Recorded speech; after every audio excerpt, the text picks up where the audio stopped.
Fala pessoal, sejam muito bem-vindos a mais um episódio do Movimento em Foco. Aê! Estamos aqui reunidos a dupla dinâmica da fisioterapia.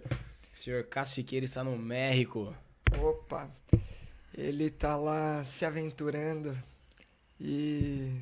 Puta, a gente não tinha falado isso na primeira gravação, mas ele vai ter que contar essa história de ter sido golpeado lá no México. Puta que eu pariu.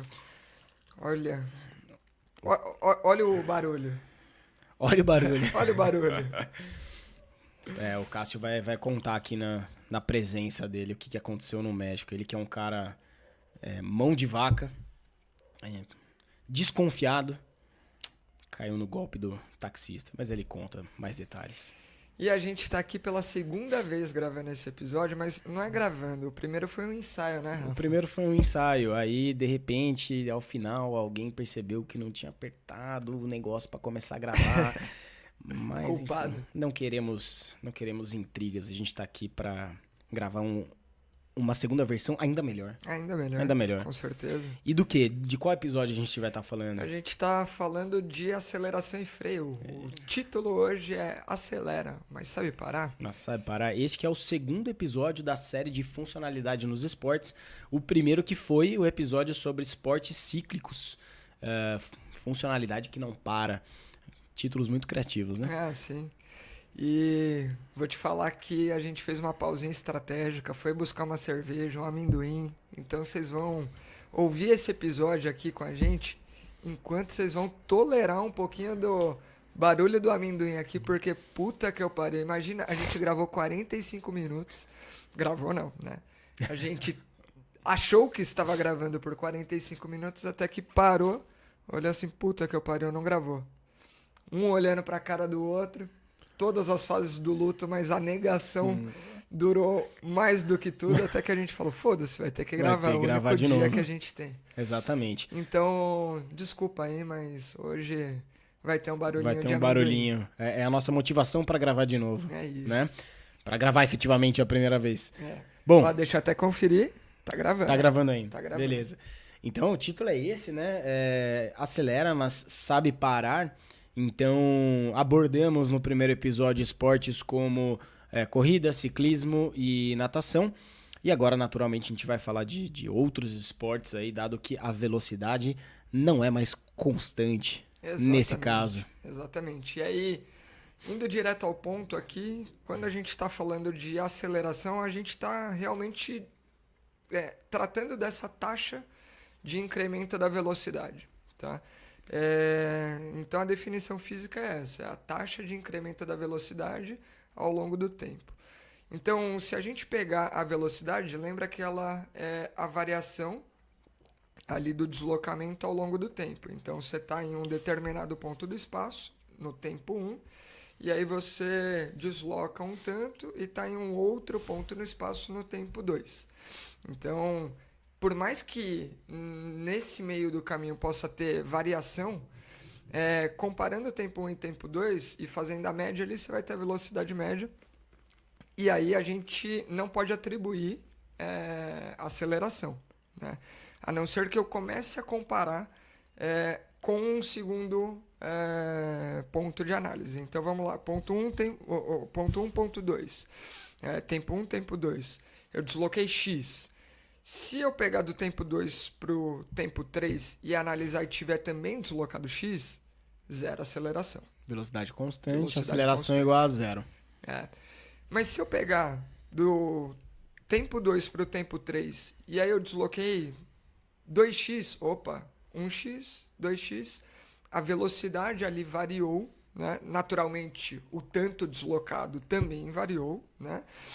A gente tem um incremento aí de velocidade, ou seja, tem uma aceleração inclusa nisso. E quando a gente for falar de desaceleração, o conceito é o mesmo, mas aí a gente está vendo a versão negativa desse elemento. Então, tempo 1, tempo 2, desloquei X.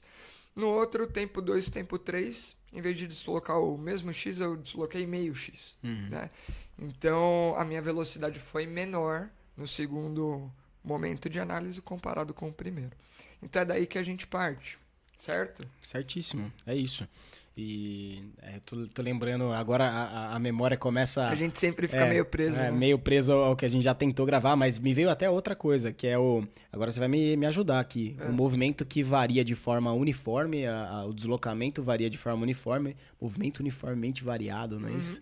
Em que a velocidade varia, mas a aceleração é constante. Então, é esse caso em que a cada X tempo, a velocidade varia ali numa ordem sempre parecida, né? Ela vai crescendo de forma... Isso, é uma aceleração linear. Uma aceleração linear. A aceleração é constante nesse caso, né? Aí eu não me recordo qual que era o outro termo, mas, enfim, aí existe a possibilidade, obviamente, de uma aceleração que é incremental, né? Ele vai ganhando e ganhando e ganhando potência cada vez mais ao longo do deslocamento, né?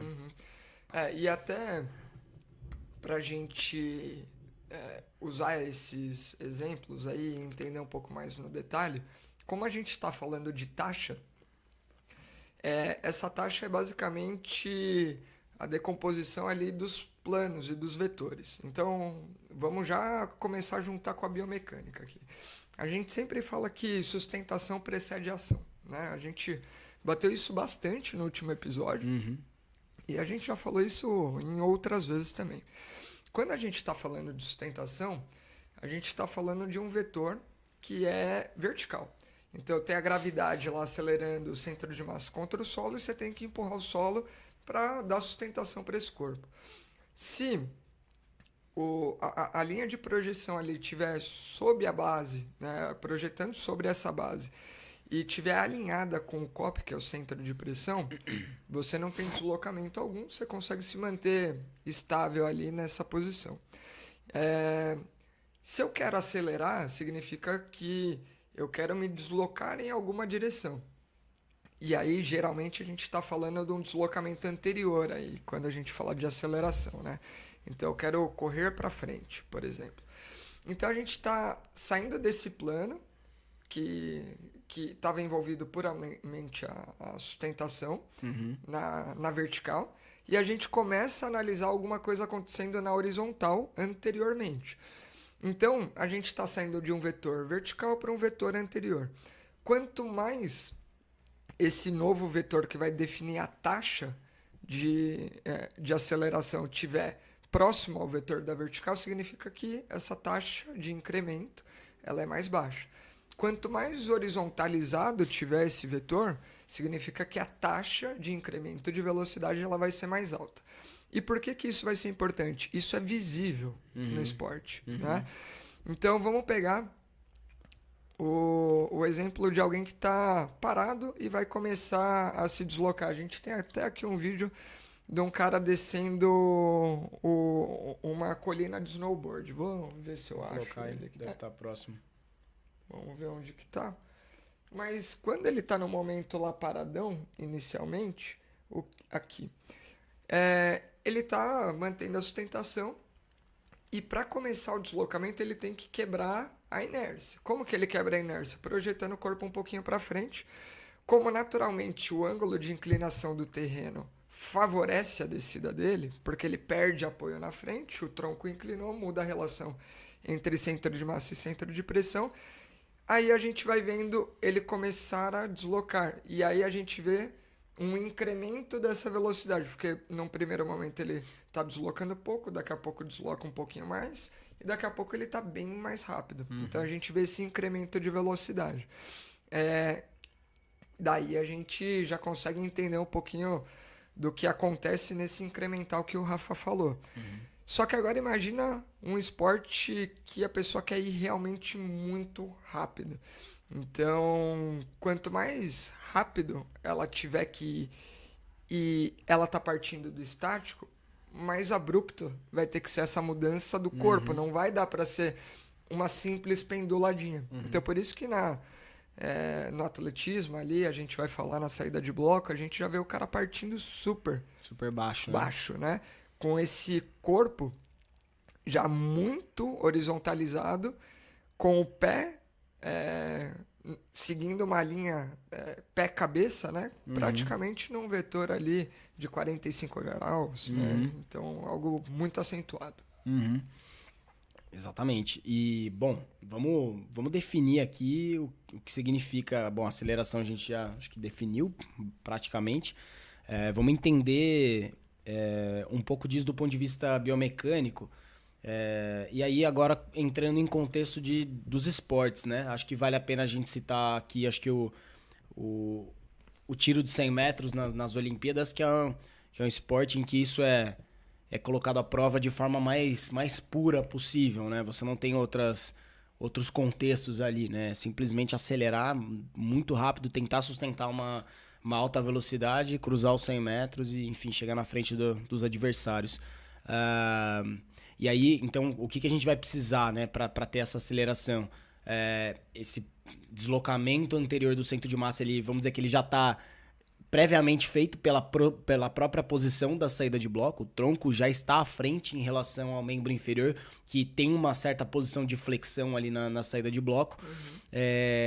Mas um em relação ao outro, nesse plano horizontal, já tem uma anteriorização do tronco. Que favorece, portanto, esse deslocamento à frente anterior.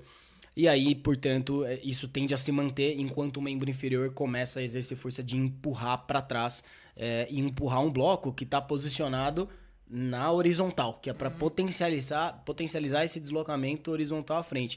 E até uma curiosidade, se quiser trazer, Franco, em relação à própria evolução do esporte nesse sentido, né? Antes da saída de bloco, como que era feito? Quando a gente pega aí pista que não tinha tartan e bloco, uma pista de cascalho. Pensa que o deslocamento é anterior.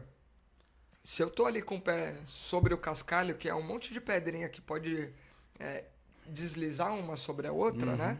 Na hora que eu gero tração, o coeficiente de atrito não é tão alto e eu acabo patinando, jogando um pouquinho dessas pedrinhas para trás.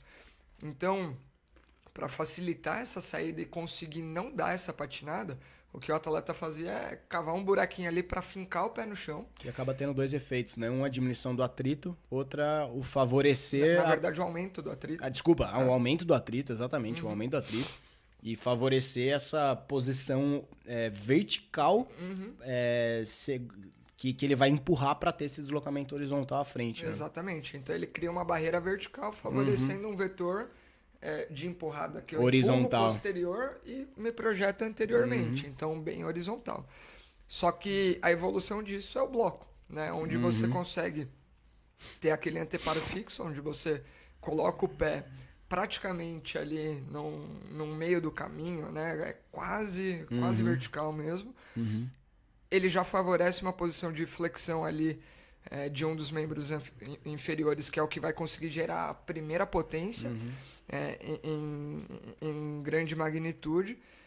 E como essa posição inicial já é muito baixa e muito horizontalizada, não teria como fazer isso sem colocar a mão no chão. Porque o centro de massa não está no limite da base de apoio do pé. Então pode ver que a manutenção da posição é com a mão no chão, 4 apoios. Gerou ali a propulsão, começou a acelerar, a gente vai ver ao longo da pista de atletismo a taxa de incremento ali diminuindo, ou seja, ele começa acelerando muito e aí depois ele vai reduzindo o grau de aceleração até que ele estabiliza a velocidade. E o comportamento do corpo é pouco a pouco ele sair dessa posição muito horizontalizada e verticalizando até que ele estabiliza ali com um pêndulo regular.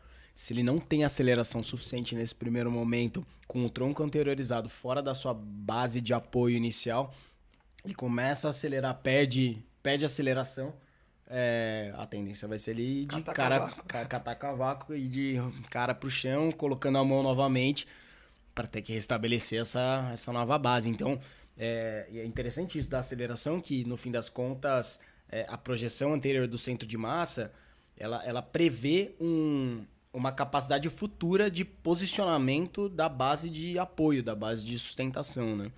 Então, se você está bastante anteriorizado, supõe-se que sua propulsão vai ser tão potente a ponto de conseguir colocar novamente um pé nessa projeção futura do centro de massa, né? Permitindo uma nova propulsão. Permitindo uma nova propulsão até chegar nesse ponto de ter uma verticalização maior do tronco e aí velocidade tendendo a ficar constante, né? É isso mesmo. E nessa aceleração que é basicamente eu tenho que cruzar a linha de chegada no menor tempo possível, a gente vai ver esse comportamento, mas nos outros esportes ela acaba vindo dentro de uma tomada de decisão que às vezes é muito mais complexa. Às vezes chegar antes do adversário na bola, às vezes alguma outra coisa ali que vai te exigir uma leitura de jogo para ir tomar essa ação. Então a gente tem que colocar isso dentro da equação da tomada de decisão também, dentro da aceleração, a tomada de decisão como parte importante da ação. E naturalmente um posicionamento corporal diferente, né? Nesse contexto de esportes em geral, esportes de equipe, esportes de quadra, a pessoa às vezes está numa posição, às vezes não, muitas vezes vai estar numa posição mais verticalizada ou um pouco mais em pé, então às vezes tem que partir para uma posição um pouco mais agachada de início para, enfim, acelerar, né? Ganhar um pouco de alavanca ali dos membros inferiores para poder gerar essa propulsão. Muitas vezes ela está com o seu posicionamento, o seu tronco, o seu olhar voltado para uma situação e os membros inferiores também voltados para uma posição e a aceleração no sentido oposto. Então ela vai ter que se reorganizar, vai ter um movimento muitas vezes de cruzamento dos membros inferiores para essa aceleração acontecer também. Então aí a gente tem diversas variações de acordo com o contexto e a tomada de decisão desses esportes, né? Não, legal demais e bom que você começou a falar disso, porque no outro a gente não tinha falado. Quando a gente pensa que o vetor é anterior, que eu tenho que criar, é o vetor que a gente está relacionando o centro de massa da pessoa com o centro de pressão, né? Então você consegue mexer em qualquer uma dessas variáveis. Você consegue projetar o corpo mais para frente, mudando a posição do centro de massa, e você consegue eventualmente criar um passo para trás, né? Fazendo com que o centro de pressão fique posteriorizado e também gere esse vetor. Sim. E combinando essas coisas. No fim das contas, tem que haver esse distanciamento para haver potencial de aceleração. Perfeito. Né? Esse distanciamento num 100 metros pode ser realmente bem anterior, ou situações do esporte pode ser no sentido mais médio-lateral também. Isso é uma aceleração também. Né? Então, uma abertura de base lateral do membro inferior que vai propulsionar então esse apoio, esse novo apoio lateralmente com um deslocamento de massa no sentido oposto, contrário. Então não é necessariamente anterior, a aceleração ela pode acontecer pelos mais diversos planos, uma corrida para trás, enfim, né? E quando a gente fala lá que sustentação tem a ver com a base, né, dar suporte para esse sistema, para esse corpo, para esse peso, a ação propulsiva ela depende de uma empurrada do chão, né, que é um mecanismo extensor do membro inferior. Então, músculos extensores de quadril, músculos extensores de joelho, músculos extensores do tornozelo e pé.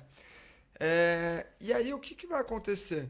Se eu já parto de uma posição extremamente verticalizada, está esgotado o potencial extensor do meu membro inferior. Então, para além daquilo que a gente falou do vetor, é importante eu partir de uma posição flexionada, porque aí eu terei potencial extensor do membro inferior. Então, por isso que a gente costuma ver, junto com essa projeção, uma certa descida do centro de massa, já flexionando ali quadril, joelho e tornozelo, de preferência meio em conjunto e proporcional, para conseguir usar esse gatilho propulsivo em conjunto e proporcional no vetor que você criou. Exatamente. E aí, enfim, falando um pouco mais de cinesiologia, quais são os músculos envolvidos, portanto, nessa ação? Falamos de posicionamento articular, preparação para uma aceleração. E aí, o timing de empurrar começou. Quem que começa a ser acionado? Em que sequência? O que é primordial de acontecer além da ação? Como que se dá a sustentação durante essas propulsões que vão precisar rolar? Legal. Vamos lá, se o vetor é anterior, quem tem o potencial de realizar uma força que te jogue para frente é quem está atrás do corpo, né? Então a gente está falando de musculatura da região posterior do membro inferior. Então, glúteo, isquiotibial, panturrilha, musculatura intrínseca do pé ali na região plantar. Então, é essa cadeia toda que vai participar. E como a ação é dada lá pelo pé, eu vou até deixar esse para você falar, porque você falou muito bem na última. Vai ser importante ter uma sequência lógica de ação desses músculos, né? Não é todo mundo junto o tempo todo. Uhum. Perfeito. Então, essa ação de empurrar, ela deve ser idealmente guiada por quem está em contato com o ambiente. Nessa ação, quem está em contato com o ambiente, que é o solo, é o membro inferior, o pé, especialmente, a parte mais distal do pé ali, que é o antepé, muitas vezes.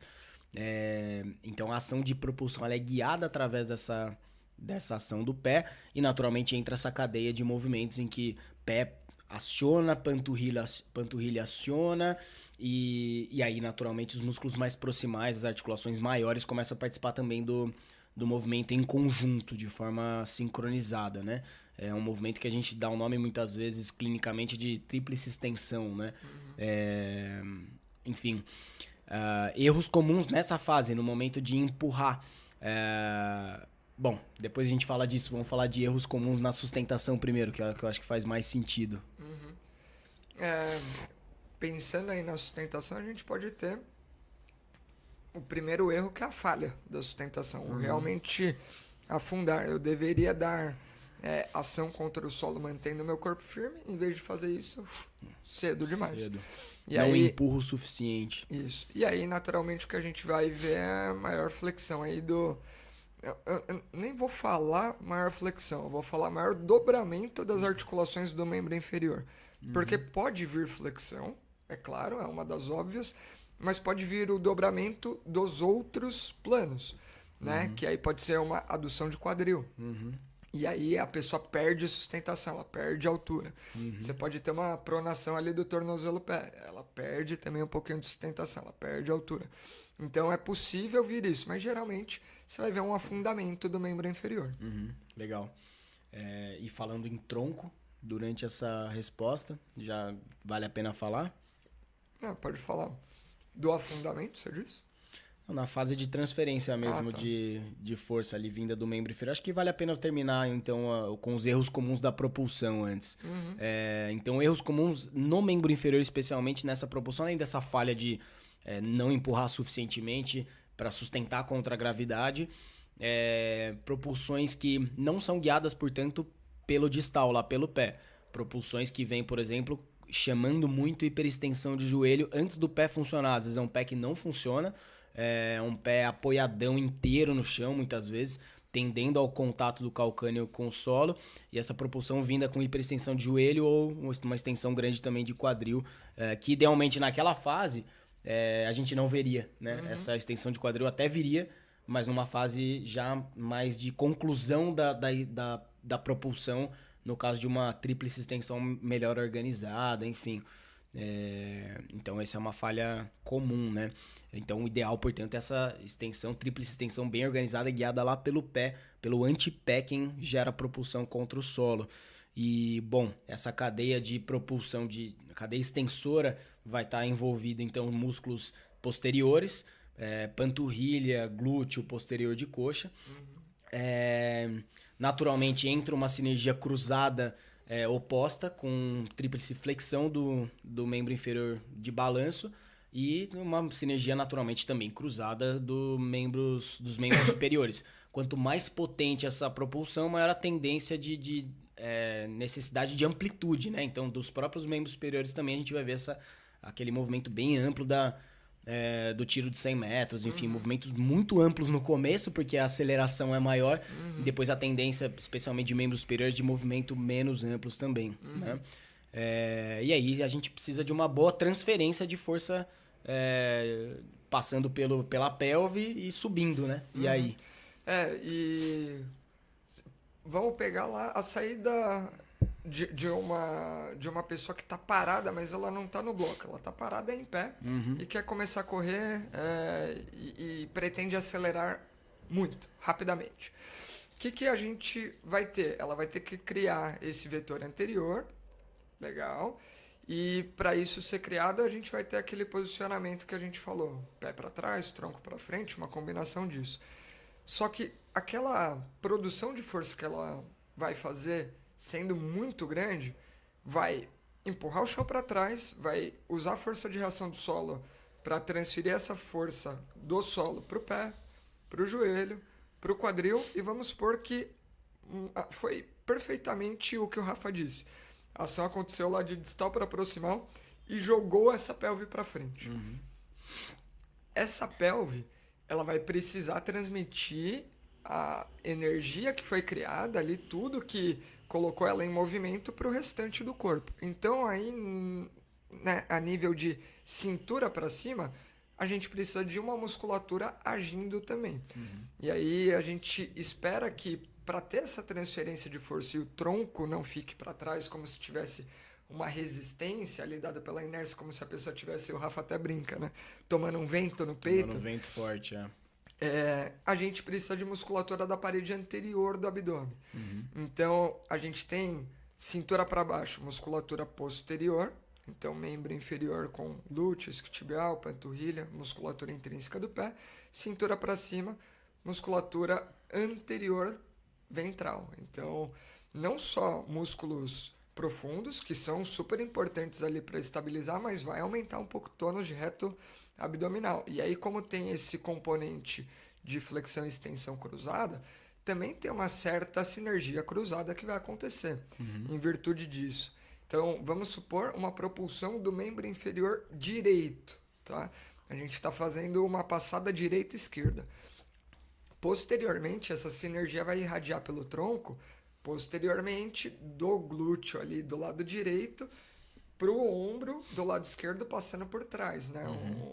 Uma sinergia cruzada ali que vai pegar de glúteo até musculatura periscapular e extensora do ombro esquerdo, né?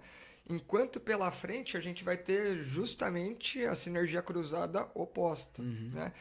E esse conjunto é capaz de estabilizar e manter esse tronco o mais neutro possível, para que aquele deslocamento continue só no plano desejado, que nessa história que a gente está citando aqui é um deslocamento anterior. Então, uma falha disso, imagine a pessoa empurrando a pelve, deslocando à frente, mas o corpo cedendo com uma extensão para trás, por exemplo, por uma falha de parede abdominal anterior, muitas vezes associada a uma falha de pressão também mais profunda, né? E falha essa que pode ser, vamos dizer, facilitada, favorecida no caso de um erro daquele também, um erro da propulsão, uma propulsão guiada muito proximalmente, né? Músculos grandes entrando em contração antes de músculos mais distais, músculos proximais de quadril ali, e naturalmente tendem a chamar um pouco de extensores de tronco nessa história, extensores, rotadores, muitas vezes. Então fica uma briga desvantajosa para quem está na frente. Os músculos anteriores ali tendem a sofrer mais para segurar essa posição neutra do tronco, né? E aí você já vai conseguir visualizar aquela pessoa que corre dando uma passada e se estende, aí flexiona, se estende, flexiona, se estende. E isso a nível medular gera uma inibição, né? Lembra que a gente tem sempre a inibição do antagonista. Então, se eu tô lá favorecendo muito a chamada de musculatura paravertebral, a nível medular, que é condizente com aquele músculo que está sendo estimulado, você vai ter a tendência de inibição, que vai ser flexor, né? Inibição do flexor do mesmo nível ali, que vai ser parede abdominal anterior. Então fica realmente esse cabo de guerra que aumenta muito o tônus extensor, ao passo que diminui, inibe, fica desvantajoso chamar quem deveria resistir, né? Para esse corpo conseguir projetar e se deslocar só para frente. Então é realmente algo que vai fazer essa corrida ficar oscilante, sinuosa no plano sagital. E é bem fácil de ver. É aquele caso em que você observa num primeiro momento, chama muito a atenção a instabilidade do tronco no sagital. Aí você tenta corrigir aquilo com um aumento de pressão, por exemplo, intraabdominal, mas aquilo não sustenta, é muito custoso, né? Então você até vê talvez um aumento de pressão, um aumento de resistência, mas isso não é o suficiente muitas vezes para controlar aquela extensão que segue acontecendo, porque a sinergia extensora proximal é muito grande, né? Tá muito favorecido, muito facilitada. Enquanto o distal simplesmente às vezes não tá participando, aquele pé de pato morto no chão, que em vez de agir ali dar firmeza para o ponto de apoio, não tem isso e acaba vindo aquela propulsão que praticamente hiperestende joelho, estende muito quadril e chama esse tônus extensor todo que o Rafa falou. Legal. Bom, lesões possíveis nessa fase, então, de aceleração, já tá aí. Pô, esse vídeo é bom, é de mais ou menos um mês atrás, né? O atleta da NBA do, acho que Indiana Pacers, Tyrese Haliburton. Vocês estão vendo aí o vídeo na parte central da tela. A lesão, a ruptura completa ali do tendão calcâneo, que é uma lesão relativamente frequente, assim, no basquete especialmente, e acho que no futebol americano também. E vamos comentar um pouco sobre esse mecanismo, que é um mecanismo que acontece no movimento de aceleração, né? Partir do zero para um incremento, uma tentativa de incremento de velocidade. O que tem de legal nesse vídeo aí é que a gente consegue ver todos esses conceitos. Primeira coisa, ele tá ali paradinho, pegou a bola na mão e ele vai sair para uma arrancada anterior. Olha como é interessante ver esse posicionamento do corpo dele já seguindo aquele vetor pé-cabeça que a gente comentou. Então, ele fica naquela posição anteriorizada ali e praticamente uma flecha, né, da cabeça ao pé. Mas o que tem de interessante? O que ele mexeu? Ele mexeu um pouco na anteriorização do corpo e ele mexeu um pouco no ponto de apoio lá do pé. Então ele criou ali uma base posterior que não tinha. Aquele distanciamento que a gente conversou, que a gente distanciou. Então esse daí é um passo negativo, né, digamos assim. Vamos dizer que ele estava no ponto zero, ele criou um passo -1 para poder favorecer esse vetor. E não é o passo que efetivamente o movimento saindo bem que faz mais força, né? Vem no passo seguinte, na fase seguinte, em que o centro de massa já está mais anteriorizado, mais em cima da perna esquerda, aqui no caso. Seria aquela perna a realizar mais força, né, nesse movimento. Exato. Que é o fake step, né? É o passo que favorece um pouco esse deslocamento ali do ponto de apoio para o centro de massa, mas não é o que efetivamente vai gerar maior potência, né?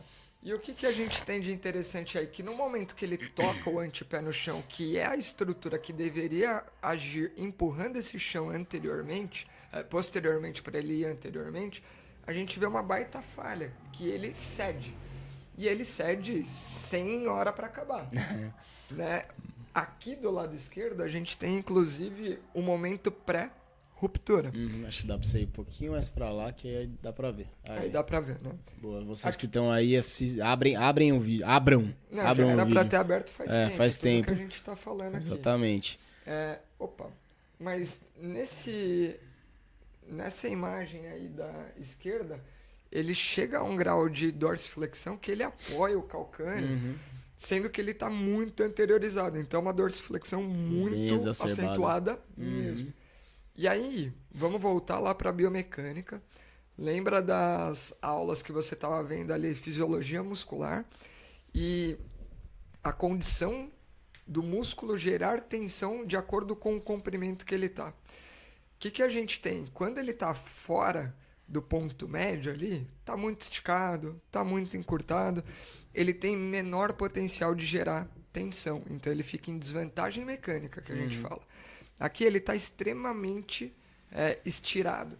E pensa que o tendão calcâneo, ele se prende no osso, que é o calcâneo, que nessa posição de dorsiflexão, a ponta da inserção tá fazendo um biquinho ali de pressão contra as fibras do tendão calcâneo, principalmente as mais superficializadas, e cria um ângulo que é praticamente uma quina. Né? Então, Tem vários elementos que fazem com que nessa situação a sobrecarga aumente e aumente muito.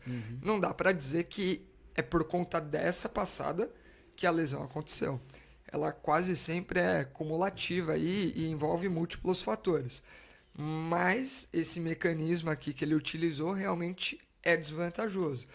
Porque ele poderia, primeiro de tudo, ter tocado e ter tido uma pliometria mais firme, em vez dessa cedida, afundada que ele deu. E aí significaria que o músculo teria absorvido e devolvido um pouco dessa energia.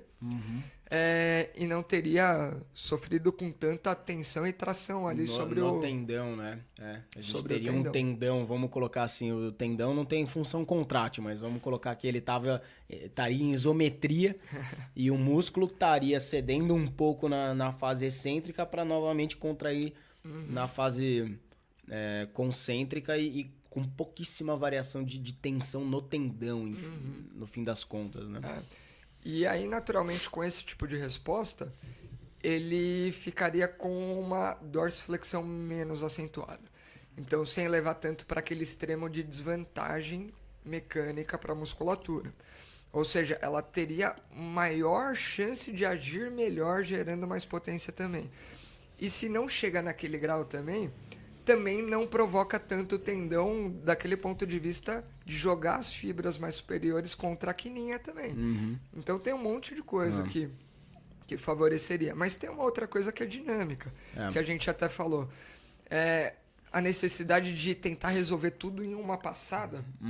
Será que se a gente jogasse ali para uma aceleração fracionada com uma cadência alta, a gente já não teria todo esse resultado? Um fake step mais curto também, né? Mais imediato, mais explosivo, mais responsivo, para ter uma taxa de incremento fracionada ao longo desses passos, com certeza poderia ser muito mais tranquilo para esse conjunto aí de tendão calcâneo e panturrilha. Exatamente. Pô, belo exemplo, cara. Então, um exemplo de lesão que pode acontecer na aceleração. Outras bem comuns, a própria lesão muscular da panturrilha, que é um mecanismo, vamos dizer que talvez parecido. Aí soma, claro, a lesão muscular, fatores como fadiga, que vão interferir na capacidade do músculo relaxar, ou na incapacidade dele relaxar também. Aí você explicou muito bem o que a gente precisa também para o músculo relaxar, precisa de energia também, né?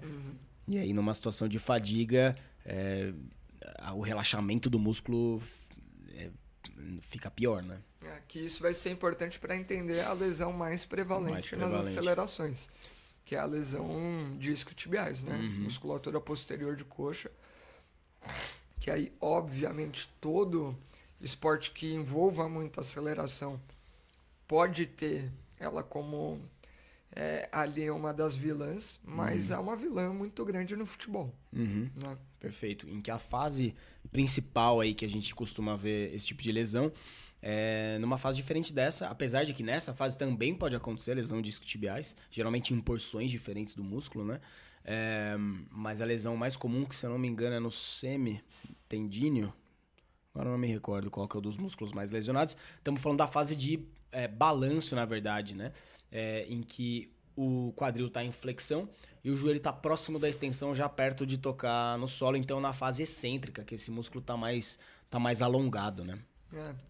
E que é uma fase de transição que o interesse é chegar no outro apoio para novamente sustentar e empurrar.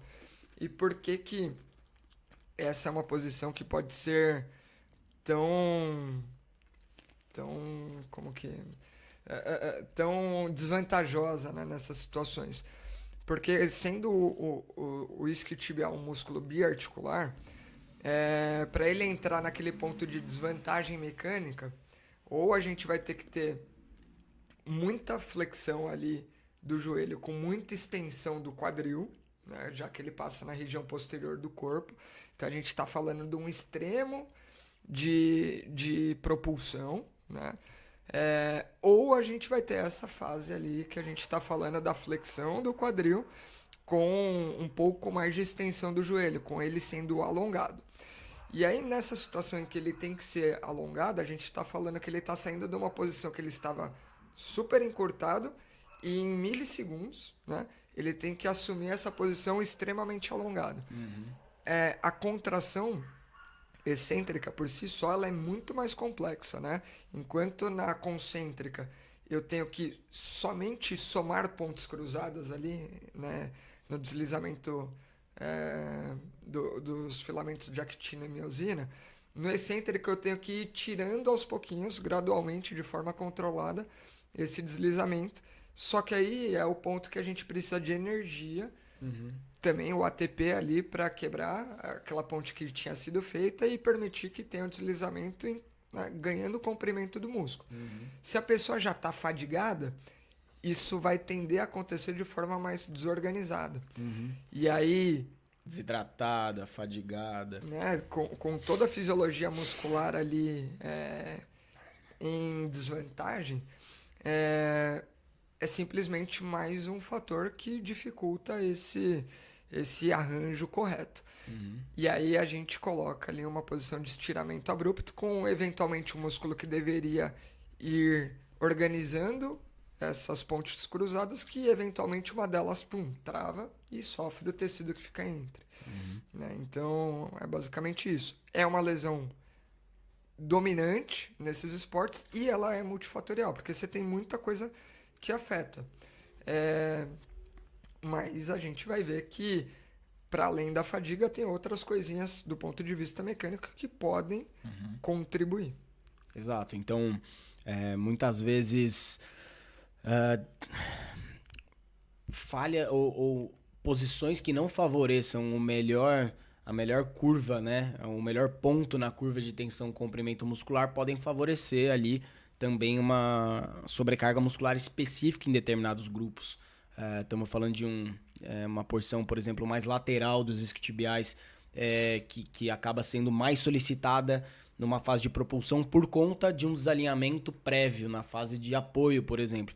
Na fase de apoio, um quadril com drop importante, uma lateralização, e no momento dessa empurrada acontecer, ela não acontecer idealmente tanto para frente, ela acontecer um pouco lateralizada, favorecendo mais bíceps femoral, por exemplo. Eventualmente até com varo de joelho. Eventualmente com varo, eventualmente com uma aceleração já dita aqui, guiada proximalmente, né? Uma solicitação de uma porção do próprio bíceps femoral mais proximal, ao invés de uma contração melhor distribuída ao longo do ventre todo, né? Esse pode ser um exemplo.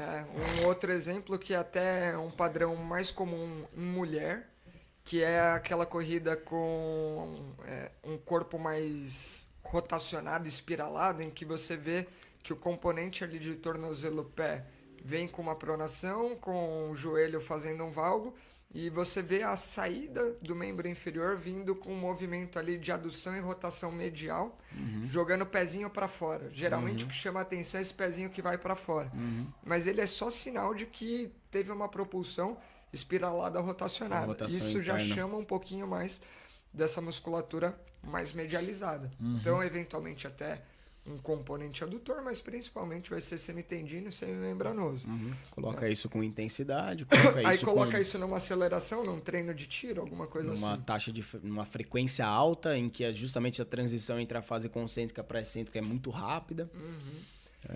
Exposta à fadiga. Exposta à fadiga, exatamente. Então, na hora que a gente vai entendendo esses mecanismos como um todo, a conta fecha. Né? Uma outra lesão que a gente acabou não comentando também, mas fica um pouco óbvio pensando no que a gente já conversou, é a própria sobrecarga crônica de um tendão calcâneo, né? Uma tendinopatia ali por esse mecanismo. E tanto do tendão calcâneo, mas também do isquiotibial. E aí do isquiotibial eu colocaria aquilo que você falou sobre a sinergia, né? Distal proximal. Geralmente quando você tem uma falha ali dessa sinergia, a chamada proximal acaba acontecendo de forma muito pronunciada, levando ali a uma extensão precoce do quadril e às vezes até um bloqueio, um impacto posterior do isquio ali, não é incomum de acontecer, e uma exigência bem grande ali do tendão próximo da prega glútea. Se você pegar na parede, eu até gosto de usar isso como exemplo para os pacientes.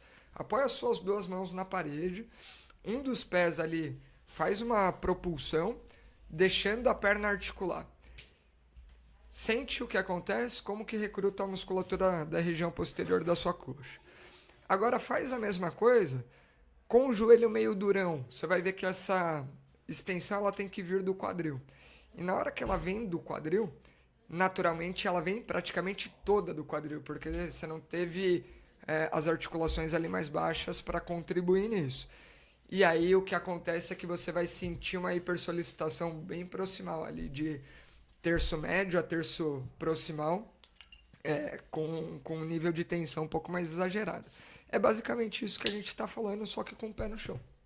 Eu me perdi um pouco no raciocínio, mas eu confio no que você disse. Boa, só confia. Só confia. Cara, foge um pouco do que é a aceleração. Quer dizer, foge não, tem tudo a ver. Mas é que eu acho que seria também bem abordado esse mecanismo que eu vou trazer, talvez na mudança de direção, numa fase de absorção de salto, por exemplo. Mas cabe aqui, que eu acho que até falei sobre esse caso, talvez tenha falado pelo menos em off, eu falei com vocês, do menino que eu tô atendendo, bem novo e tal, em que ele fez uma lesão osteocondral na região da cabeça do talos. Então tem toda uma questão de maturidade também do aparelho locomotor, né? Uma facilidade desse tipo de lesão, que é uma osteocondrite dissecante, não é muito comum nessa região. Joelho é mais frequente. Então tem toda essa questão da maturidade do aparelho locomotor, mas no caso dele, a gente vê especialmente esse mecanismo, cara, para situações de mudança de direção, para recepção de salto, um pé que falha demais, uma dorsiflexão bem forçada, então ali uma carga compressiva anterior no talos, né? Um impacto anterior do talos também pode ser, não é muito frequente, mas enfim, é uma possibilidade. E uma vez que a gente conversou bastante sobre aceleração, acho que dá para ir, né? Para frear, desacelerar. Exatamente. A gente conhece bem uns amigos que acelera no futebol e não sabe frear. Ele freia no corpo dos outros, né? Bruno. Enfim, você tem história pra contar também sobre as viagens que você fez com o Bruno envolvendo exatamente esse esporte aqui também recentemente, né? O trail. É verdade. Voltando lá para a parte física, a gente já tinha falado, né? Que a face oposta da moeda da aceleração é a desaceleração. Então, se uma a gente vai ter o corpo projetando para frente para ganhar essa projeção, ganhar a velocidade à frente, na outra a gente vai ter o corpo quase sempre deitando um pouquinho para trás, com o pé buscando o chão um pouco mais à frente, para criar esse vetor agora posterior. E aí, dependendo do que eu quero fazer, a que taxa eu quero desacelerar, eu posso ter mais ou menos disso, e eu posso ter mais ou menos da sinergia muscular que vai ser utilizada para realmente frear. Mas essa inversão de polo, digamos assim, que vai ser importante. Ela vai ficar mais marcada em esportes que eu tenho que tomar uma decisão muito rápida, e em pouco terreno mudar totalmente a minha ação. Aí você vai ver aquele corpo deitando bonito, esperando que venha também com uma frequência alta de passo, fracionando ali aquele freio para inverter a ação.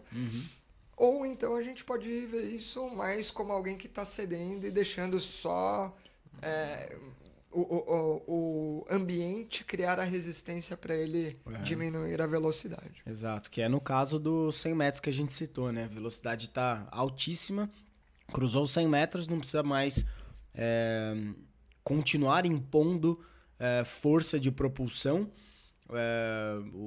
A tarefa foi cumprida. E uma forma ali que eles têm de frear, até de se poupar, não tem porquê num esporte desse ele querer frear bruscamente. Não tem absolutamente nada ali que leve ele a querer frear bruscamente. A ação acabou, né? A ação meta acabou.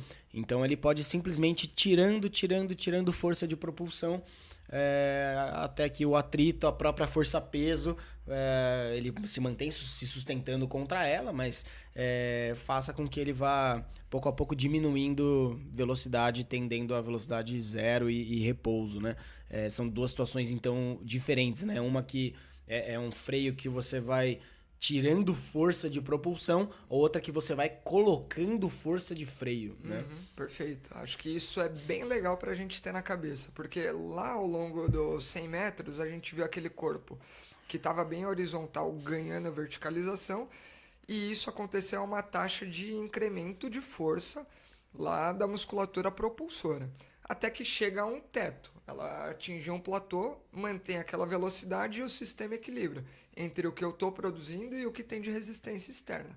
Atingi aquele platô, cruzei a linha de chegada, aí simplesmente, se eu tirar força do sistema interno, o sistema externo está com a mesma ação contra.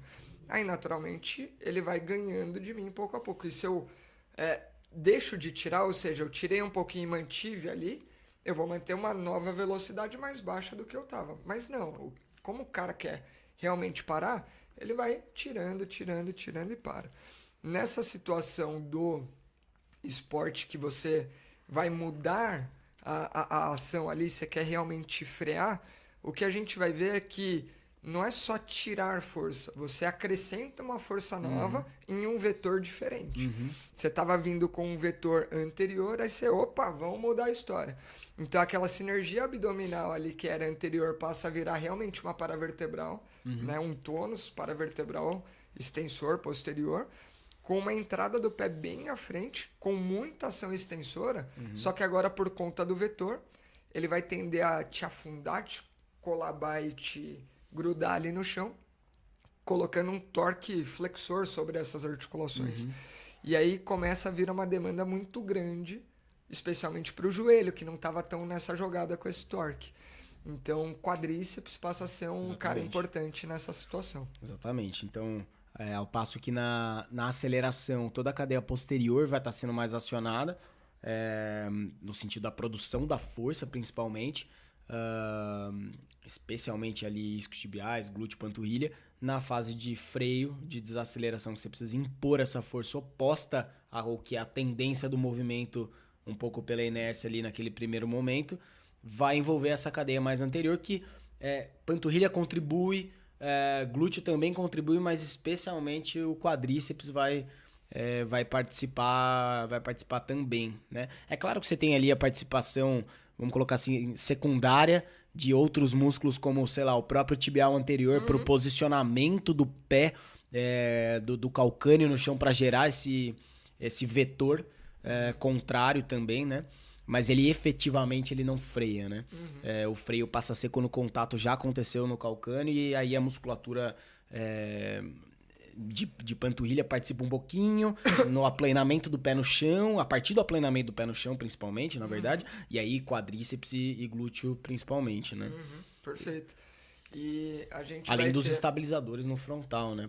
E aí a gente vai ter uma dominância muito grande da contração excêntrica sendo exigida, né? Porque é aquele momento que você está flexionando enquanto você quer resistir a essa flexão.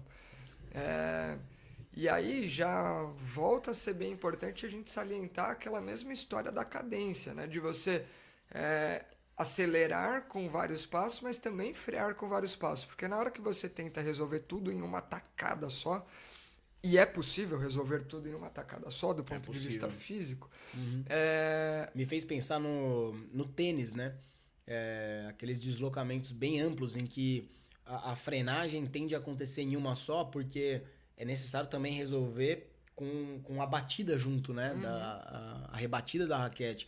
Mas é óbvio que você tem um outro fator externo a depender da quadra que favorece muito, que é o deslizamento.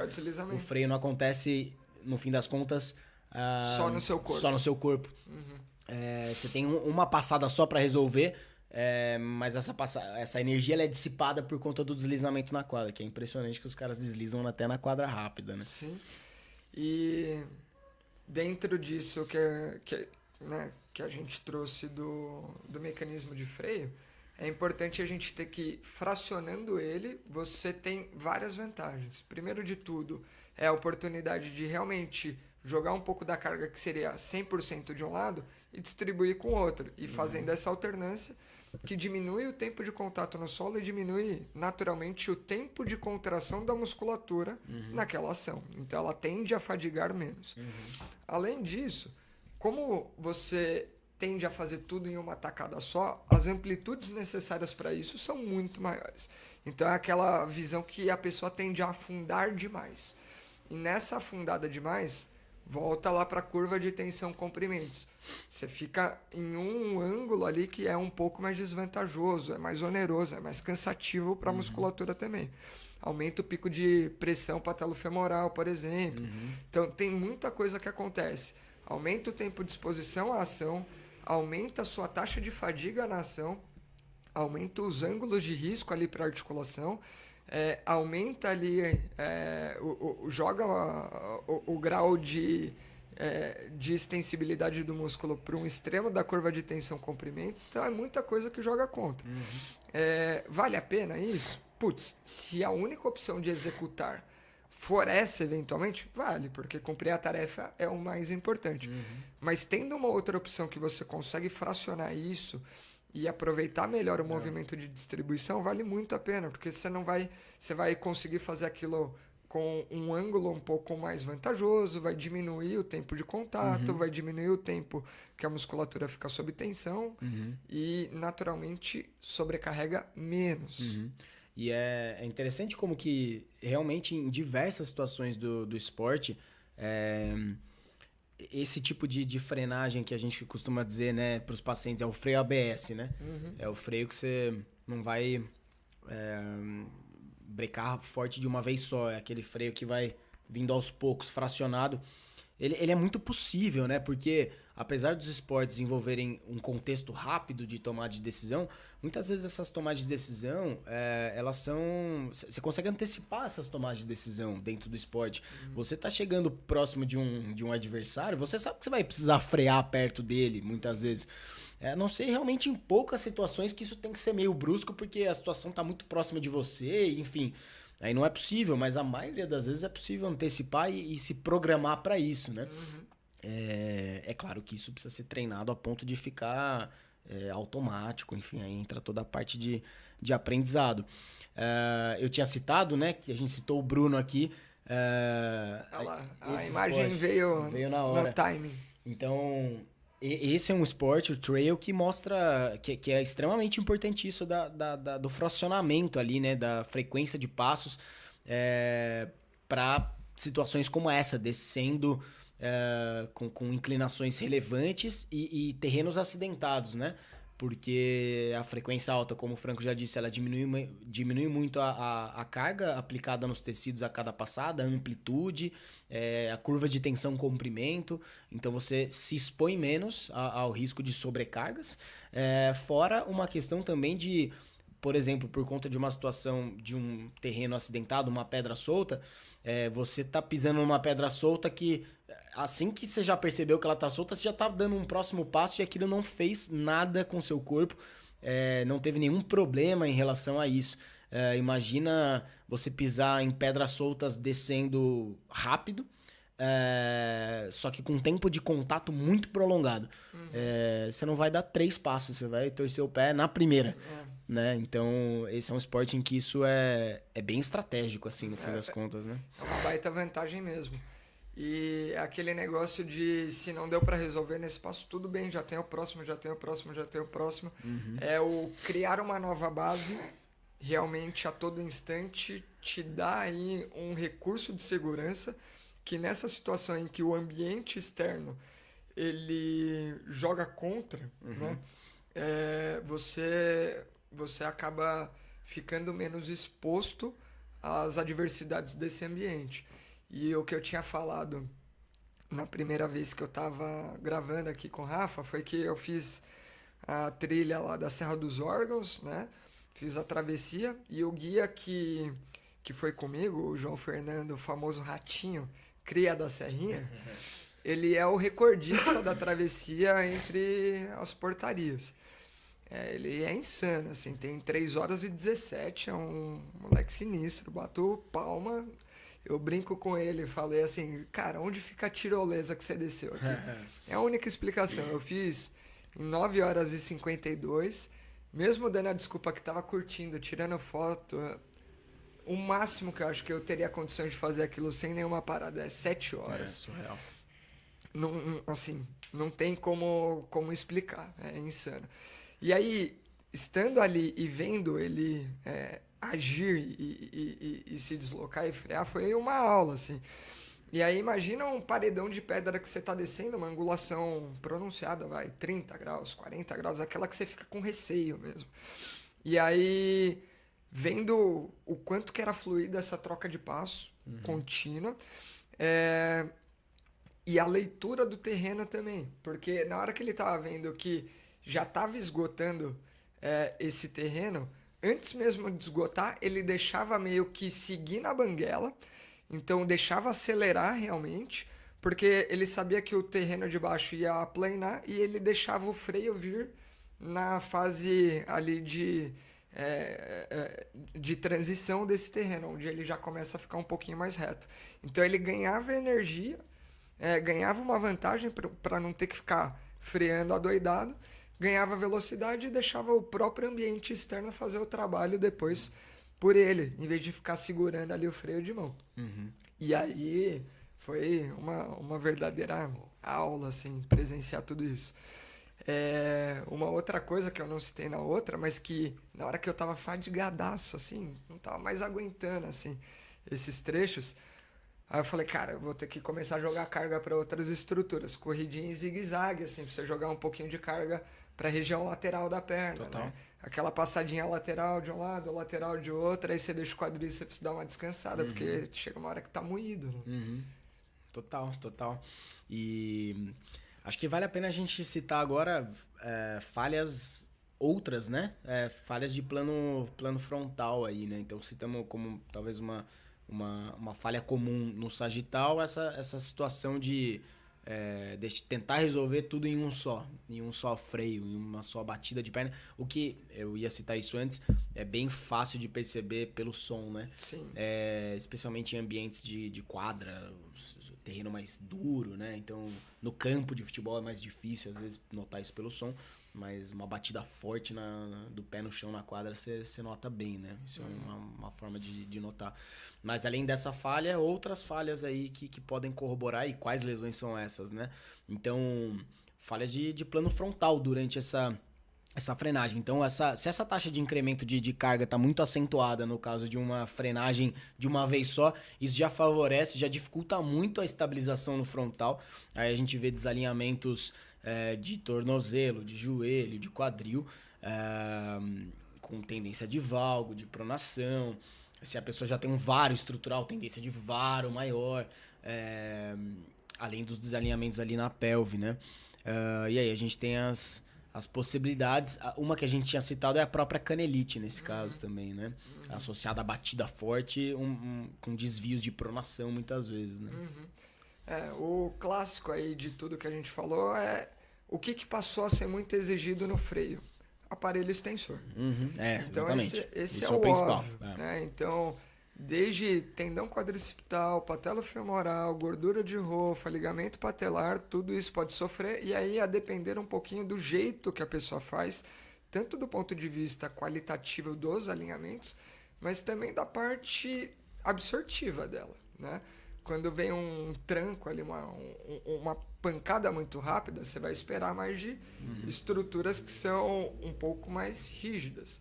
Então a gente está falando articulação, osso e tendão. Quando a gente está... E tendão próximo de êntese, especificamente. Que é aquela batida mais... quase que em isometria. Quase que em isometria, uma alta amplitude de flexão de joelho, por exemplo, numa recepção de carga com pouca variação dessa amplitude, né? A pessoa que já chega agachada e chega seco. Chega batendo forte. O tendão sofre um puxãozão nas duas pontas, né? Nas duas pontas. Ou então, por mais que ela eventualmente faça isso com um freio um pouco melhor, mas ela vai afundando, ali cede demais. É aquele freio com característica de macio... Mas macio demais. Macio demais. É o tendão que passou do ponto ali, né? Exatamente. Aquele cara que cedeu. Aí você já vai esperar um pouquinho mais para as estruturas muito mais tendíneas. Enfim, isso já vai ajudando a gente. É claro que você não vai, então é isso, então é aquilo. Você tem que compor o cenário como um todo para entender o que naquela condição a pessoa vai estar um pouco mais vulnerável e sendo exigida. Só que naturalmente, quanto mais ela afunda, quanto mais ela flexiona, mais aquele controle tridimensional fica difícil também. Então pode vir inclusive uma tendência ali com uma flexão de quadril mais pronunciada, de uma adução de quadril mesmo, uma lateralização, porque musculatura posterolateral acaba sendo mais estirada, vai para aquele extremo da curva de tensão-comprimento, que fica mais difícil oferecer resistência e controle para a pelve, e aí aquele negócio que afunda de vez. Favorecendo eventualmente um valgo de joelho, a mesma coisa com uma dorsiflexão mais pronunciada ali, podendo favorecer uma pronação. E, enfim, essa cadeia cinética como um todo tende a se afetar, porque uma pronação, no geral, tende a favorecer desalinhamentos um pouco mais no sentido de valgo do joelho. Enfim, e aí é claro, sempre a gente tem que analisar ponto a ponto, mas esse tridimensional sendo afetado pelo primeiro erro lá que a gente falhou, de tentar resolver tudo em um pé só. Né? E é um ponto até que me veio agora aqui, que já abordamos na outra tentativa aí, e você tinha citado, né? O favorecimento de por exemplo, uma dorsiflexão forçada para uma busca por amplitude, isso acaba gerando, seja uma pronação do pé, ou um próprio valgo de joelho, né? Vindo junto, geralmente, né? Então, trazendo aqui para quem está ouvindo o diferencial no raciocínio, principalmente. A gente aqui promovendo o racional da reeducação funcional, dizendo esse cara deveria, na verdade, estar agachando menos do que ele está agachando numa frenagem. Pensamento comum na física quando se... Putz, isso é bom. Quando se busca, por exemplo, entender fatores de risco para uma tendinopatia patelar, para uma dor patelofemoral. Um deles diz respeito a déficit de dorsiflexão de tornozelo. Porque se especula que, justamente na falta de uma dorsiflexão de tornozelo em cadeia fechada, esse paciente ele deve estar buscando alternativas para ganhar a anteriorização do joelho no sagital, isso vindo com valgo de joelho ou uma pronação associada também de tornozelo. Sendo que ele não deveria chegar naquele grau todo. Sendo que ele não deveria chegar nesse grau todo. Então, percebam aí a diferença das abordagens.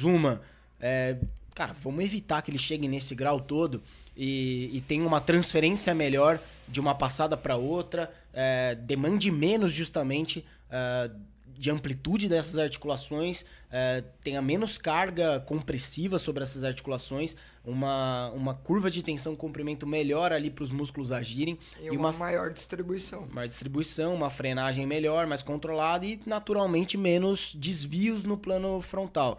A outra abordagem, ele está desviando no plano frontal.